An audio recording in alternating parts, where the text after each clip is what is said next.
देवाची करणी आणि नारळात पाणी असं आपण नेहमी म्हणतो. नारळाला कल्पवृक्ष असंही म्हटलं जातं. अशा या बहुगुणी नारळाविषयी डॉक्टर किरण मालशे यांनी खूप सुंदर माहिती दिली. प्रादेशिक नारळ संशोधन केंद्र भाटे, रत्नागिरी इथे डॉक्टर किरण मालशे हे कृषी विद्यावेत्ता म्हणून कार्यरत आहेत. 7 दशकांहून अधिक काळ नारळ पिकावर संशोधन करणारं हे केंद्र डॉक्टर बाळासाहेब सावंत कोकण कृषी विद्यापीठाच्या स्थापनेनंतर विद्यापीठाच्या नियंत्रणाखाली आलं आणि गेली अनेक वर्ष नारळाच्या जाती, त्याचं वर्गीकरण, पीक सुधार, लागवड तंत्रज्ञान वगैरे गोष्टींवर काम करत आहे. नारळाचं पीक हे बागायती आणि बहुवार्षिक पीक असं म्हटलं जातं. अतिशय उपयुक्त अशा या नारळाच्या विविध जाती आहेत. उंच, बुटकी किंवा ठेंगू आणि संकरित अशा या मुख्य जाती असलेल्या नारळ पिकाचं त्याद्वारे अनेक प्रकारात वर्गीकरण केलं जातं.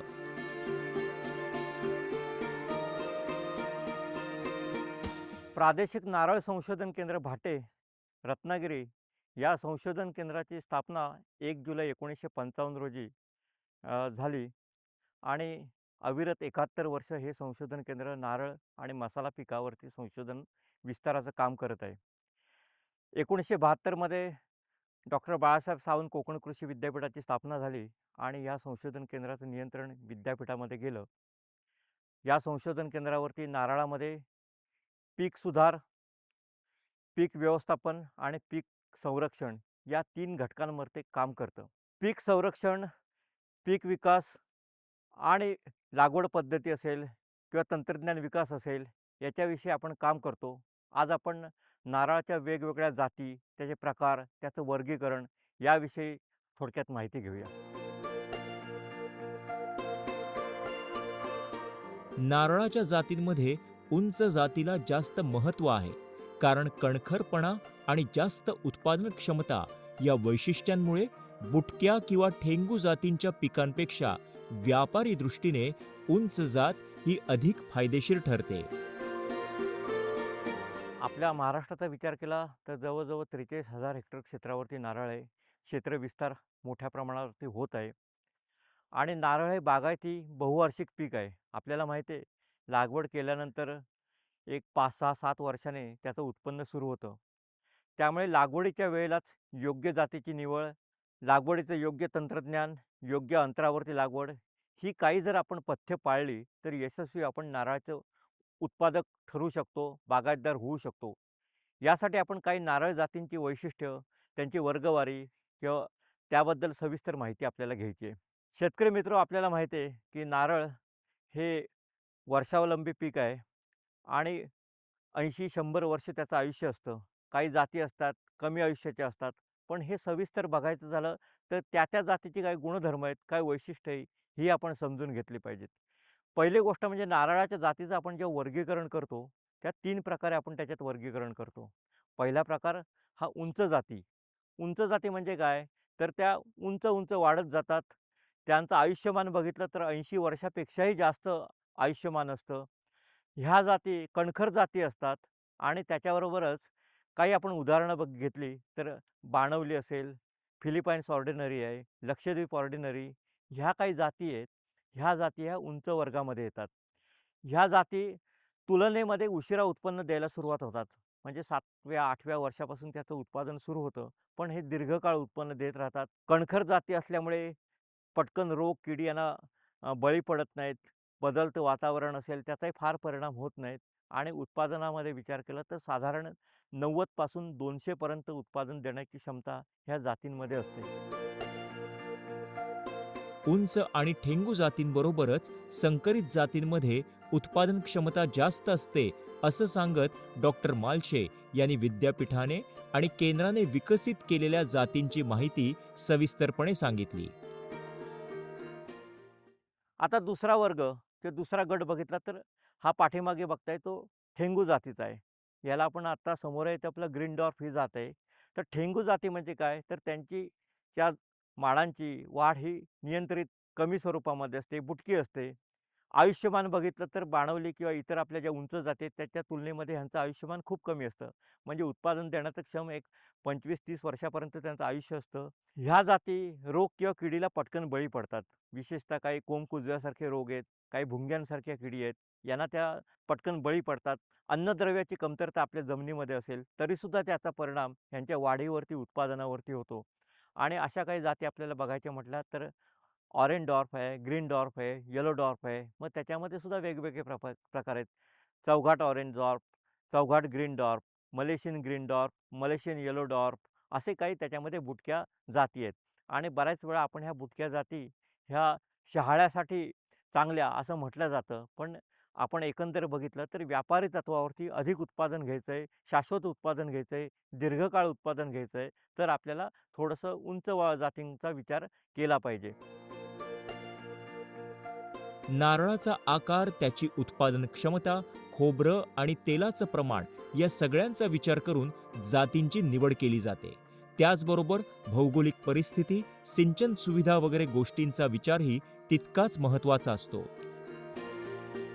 दुसरा गट आपण असा बघतो, की हा उंच ठेंगू जातीपेक्षा सुद्धा संकरित जाती.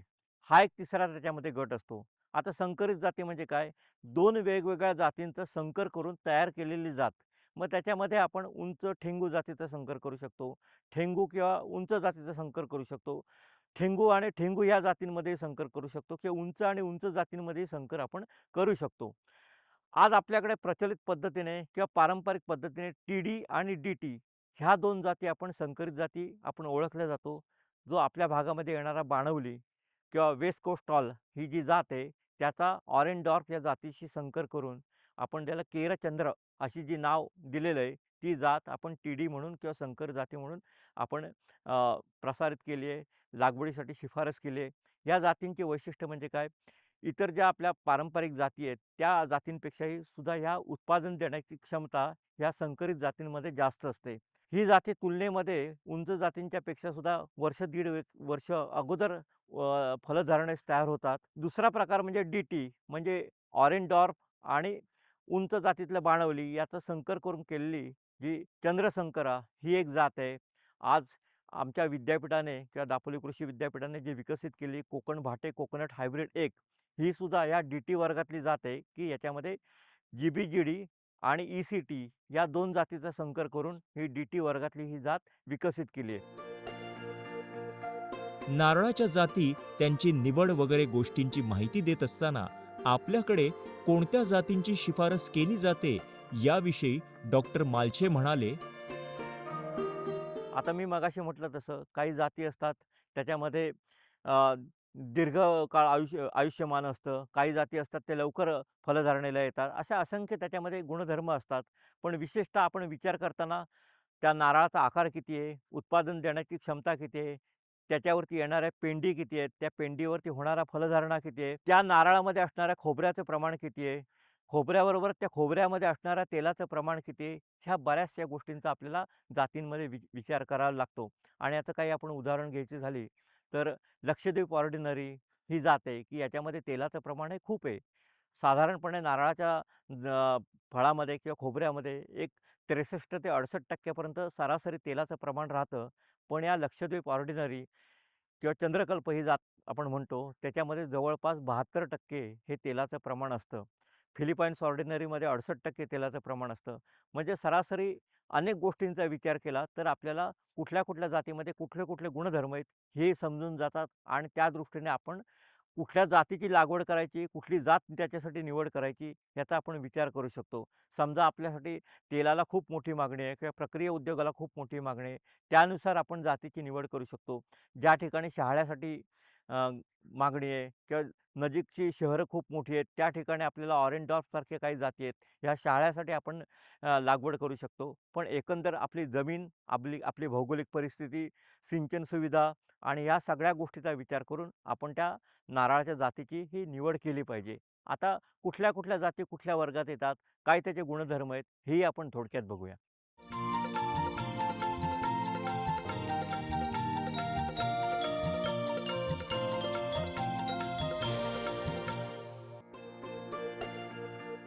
बुटक्या किंवा ठेंगू वर्गातील नारळाच्या जातीतील ग्रीन ड्वार्फ या जातीची वैशिष्ट्य सांगताना डॉक्टर मालशे म्हणाले, आता आपण बघतोय ही नारळाची ग्रीन डॉर्फ किंवा चौगाट ग्रीन डॉर्फ म्हणून ओळखली जाते. हा नारळ हा बुटक्या वर्गातील नारळ आहे किंवा जात आहे. ह्या नारळाची सरासरी उत्पादकता ही 60 ते 65 फळं प्रतिवर्षी एवढी आहे. रंग त्याचा पूर्ण हिरवा फळांचा रंग असतो. त्याची सरासरी प्रति पेंडीमध्ये एक 8 ते 10 फलधारणाचं फळं असण्याची क्षमता असते आणि साधारणपणे वर्षाला 8 ते 9 चांगल्या उत्पादनक्षम पेंडी त्याच्यामध्ये येतात. बुटक्या जातींचे वैशिष्ट्य काय तर त्याची पानं असतात ती लवकरही फाकतात किंवा त्याच्यामध्ये वेगळेपणा लवकर येतो. फलधारणा ही साधारणपणे 4थ्या ते 5व्या वर्षापासून सुरू होते आणि एक 25 वर्षापर्यंत ही आपल्याला नियमित चांगल्या प्रकारे उत्पादन देऊ शकतात. बुटक्या जातीतील नारळ पिकांची माहिती डॉक्टर मालशे यांनी उत्तम पद्धतीने दिलीच, पण त्याचबरोबर लागवड आणि व्यवस्थापन योग्य असेल तर फुलोरा जास्त येतो आणि उत्पादनही जास्त प्रमाणात घेता येऊ शकतं, हे देखील डॉक्टर किरण मालशे यांनी आवर्जून नमूद केलं. योग्य पद्धतीने जर लागवड केली, त्याचं व्यवस्थापन चांगल्या प्रकारे केलं, तर बुटक्या जाती ह्या 27व्या-28व्या महिन्यापासून सुद्धा फुलोऱ्यास तयार होतात आणि अशा पद्धतीने त्याला अगदी कमी वयात, कमी उंचीवरती सुद्धा आपल्याला फलधारणा झालेली किंवा फुलोरा आलेला आपल्याला बघता येतो. बुटक्या जातीतील नारळाची एक जात जी शहाळ्यासाठी मुख्यत्वे करून वापरली जाते ती म्हणजे मलेशियन येल्लो ड्वार्फ. याविषयी समर्पक माहिती देताना डॉक्टर मालशे म्हणाले, बुटक्या जातीतील अजून एक जात म्हणजे येलो डॉर्फ, की पिवळ्या रंगाची फळं त्याच्यामध्ये आपल्याला दिसून येतात. ही मलेशियन येलो डॉर्फ MYD या नावाने ओळखली जाते. इतर बुटक्या जातींप्रमाणेच ही साधारणपणे 70-75 फळं प्रतिवर्षी आपल्याला उत्पन्न देतात. ही जातसुद्धा 4थ्या वर्षापासून सुद्धा उत्पन्न द्यायलाही तयार होते. याच्यामध्ये सुद्धा आपण शहाळ्यासाठी ह्या जातीचा वापर करू शकतो. बुटक्या जातीतील नारळाची एक जात चवीला अत्यंत गोड असणारी ऑरेंज ड्वार्फ याविषयी समर्पक माहिती देताना डॉक्टर मालशे म्हणाले, बुटक्या गटातील एक प्रसिद्ध आणि मागणी असलेली जात म्हणजे ऑरेंज डॉर्फ.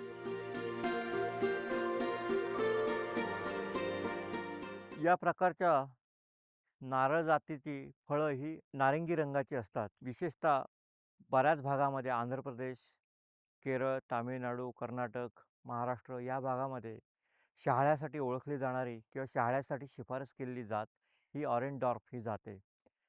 सरासरी उत्पादन हे 65 ते 70 नारळ प्रतिवर्षी याचं मिळतं. नारळामध्ये साधारणपणे 350 ते 400 मिलीपर्यंत शहाळ्याचं पाणी किंवा शहाळ्यामध्ये पाणी सापडतं.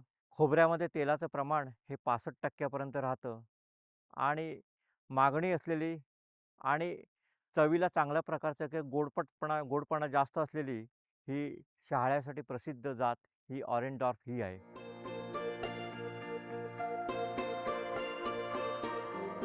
नारळाच्या जातींची लागवड ही विविध भागात केली जाते.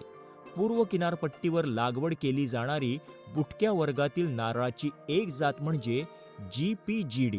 या जातीला गौतमी गंगा या नावानेही ओळखलं जातं.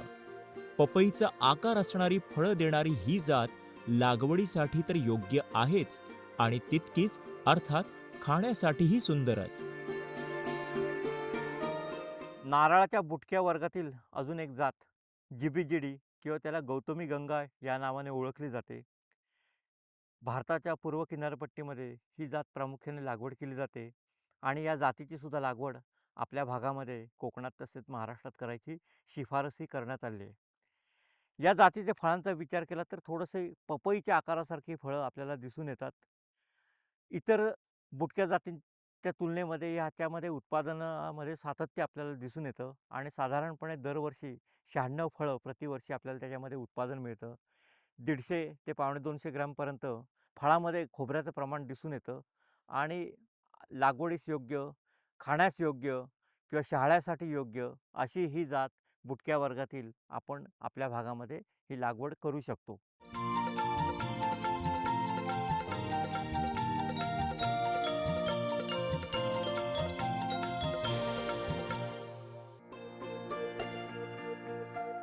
बुटक्या वर्गातील जातींपेक्षा उंच वर्गातील जाती या जास्त उत्पादनक्षम असतात. तसंच कणखर असल्यामुळे जास्त फायदेशीरही असतात. केरळ, कर्नाटक, अंदमान, लक्षद्वीप वगैरे ठिकाणी मोठ्या प्रमाणात ज्याची लागवड होते ती उंच वर्गातली जात म्हणजे लक्षद्वीप ऑर्डिनरी म्हणजेच चंद्रकल्प. नारळातील उंच वर्गातील एक जात लक्षद्वीप ऑर्डिनरी किंवा जी चंद्रकल्प या नावाने विकसित झाली आहे. या जातीचे आपण वैशिष्ट्य बघूया. ही उंच वर्गातली जात असल्यामुळे ह्याचं आयुष्यमान तर हे 80 वर्षापेक्षा जास्त आहे. उत्पादन देण्याची क्षमता सुद्धा ह्या जातीची खूप आहे. म्हणजे साधारण 150 पासून 200 पर्यंत फळं प्रतिवर्षी ह्याचं उत्पादन मिळतं. फळं ही आकाराने मध्यम आकाराची असतात आणि याच्यामध्ये साधारणपणे 140 ते 150 ग्रॅमपर्यंत खोबऱ्याचं प्रमाण असतं. खोबऱ्यामध्ये तेलाचं प्रमाण हे सगळ्यात जास्त म्हणजे 72% असतं आणि विशेषतः केरळ, महाराष्ट्र, कर्नाटक, अंदमान, लक्षद्वीप यासारखी काही बेटं ह्या भागामध्ये ह्या जातीची लागवड ही मोठ्या प्रमाणावरती केली जाते. ज्या ठिकाणी नारळ आधारित काही उद्योग म्हणजे तेलाचा उद्योग असेल, तेल घाणे असतील, असे काही उद्योग करायचे असतील तर त्यांच्यासाठी ही जात ही चांगल्या प्रकारे उत्पन्न देऊ शकते. जरी या जातीच्या फळांमध्ये खोबऱ्याचं प्रमाण हे कमी असलं तरी याच्यामध्ये घोसाने फलधारणा होत असल्यामुळे आपल्याला उत्पादन हे नगाच्या स्वरूपामध्ये जास्त असतं आणि तुलनेमध्ये आपल्याला खोबऱ्याचं आणि तेलाचंही उत्पादन आपण जास्त स्वरूपामध्ये घेऊ शकतो.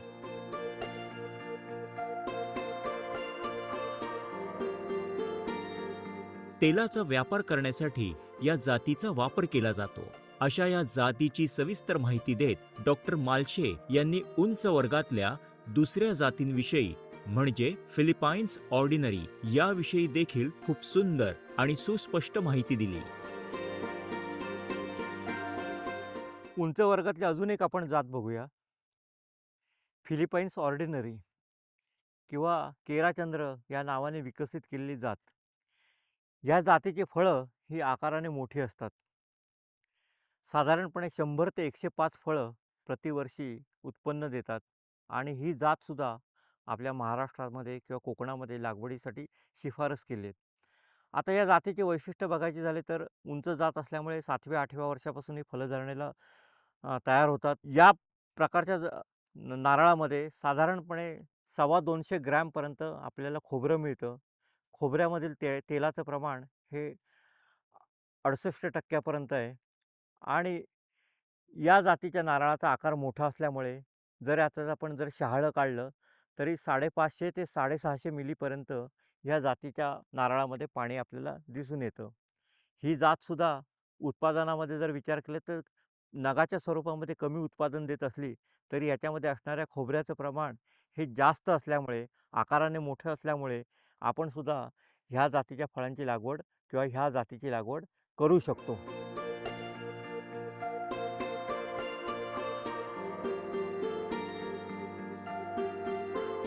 प्रादेशिक संशोधन केंद्र भाटे यांनी 1987 मध्ये निवड पद्धतीने प्रताप ही जात विकसित केली आहे.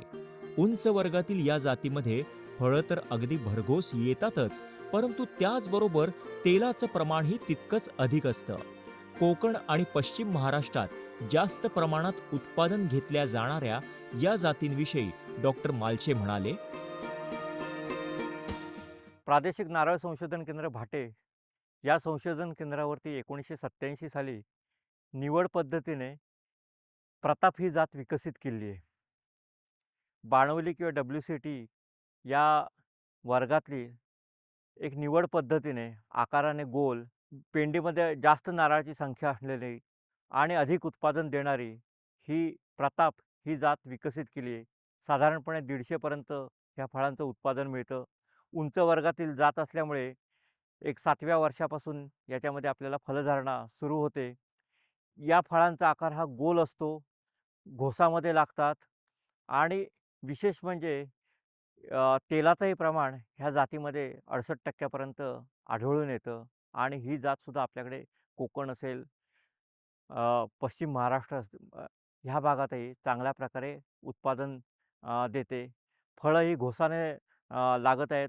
दरवर्षी त्याची फलधारणेचा विचार केला तर आपल्याला साधारणपणे 150 ते पावणे 200 फळं प्रतिवर्षी आपल्याला त्याच्यापासून उत्पादन घेता येतं आहे.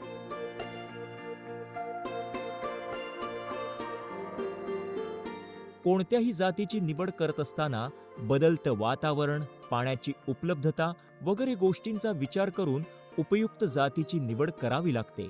अशीच एक जात म्हणजे केरा बस्तरा किंवा फिजी. उंच वर्गातली अजून एक जात फिजी किंवा त्याला केराबस्तर या नावाने विकसित झालेली जात आहे. ही जात आपल्या महाराष्ट्रात आणि कोकणात लागवडीसाठी शिफारस केली आहे. या जातीपासून आपल्याला दरवर्षी सरासरी 122 ते 125 फळं प्रतिवर्षी उत्पादन मिळतं. 160 ते 165 ग्रॅम खोबऱ्याचं प्रमाण या जातीमध्ये आहे. एक 63 ते 65% पर्यंत तेलाचं प्रमाण या फळांमध्ये आपल्याला दिसून येतं.